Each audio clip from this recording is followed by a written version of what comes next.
2006, Criterion Games were known for one thing: their high-octane, explosive arcade racing series Burnout. But that would soon change, even if only temporarily. The question was asked, what if Criterion could do for first-person shooters what they did for the racing genre? The answer came in the form of Black, a shooter so loud and in your face that only the developer of Burnout could have pulled it off. The purpose of the game was simple: to take the explosive action we had come to know and love in Hollywood movies and put you in the middle of it time and time again. As a result, a great emphasis was placed on the game's presentation. The sound effects and graphics are some of the best on either the PS2 or Xbox, and the developer decided to make the guns the stars of the show.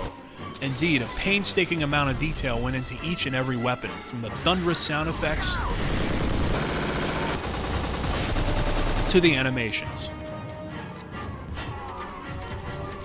And in the end, Criterion delivered a first-person shooter unlike any that had come before it. The game tells the story of Jack Keller, a Black Ops agent being interrogated about a terrorist organization known as Seventh Wave. As he tells the story of what happened, you are the one playing it out in a series of flashbacks across varying locations.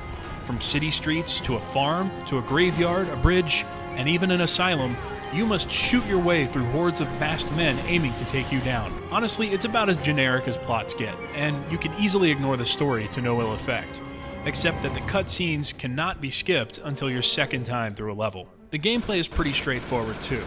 You can't sprint, you can't jump. In fact, you can't even open doors. You have to shoot them with your gun.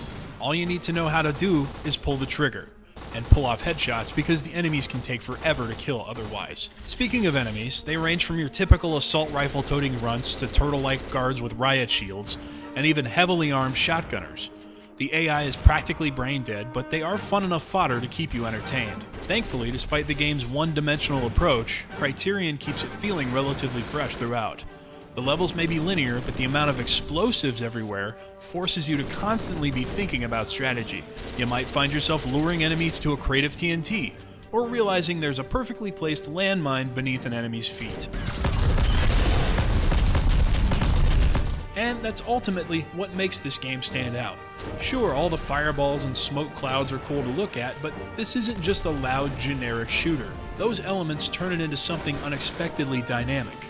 No two firefights are ever the same, and even if you have every nook and cranny memorized, there's almost always something that will still catch you by surprise. The action is always engaging, and that's the main reason I think it still holds up today. If you've never played Black, that's a shame. It was a fine example of something we don't see very often. The developer stepping out of its comfort zone and succeeding at doing something completely different. It's available on Xbox Live. I recommend highly you check it out. Or if you have an original system, you can still find the game for less than $10. I definitely think you should still find a way to play it. Till next time.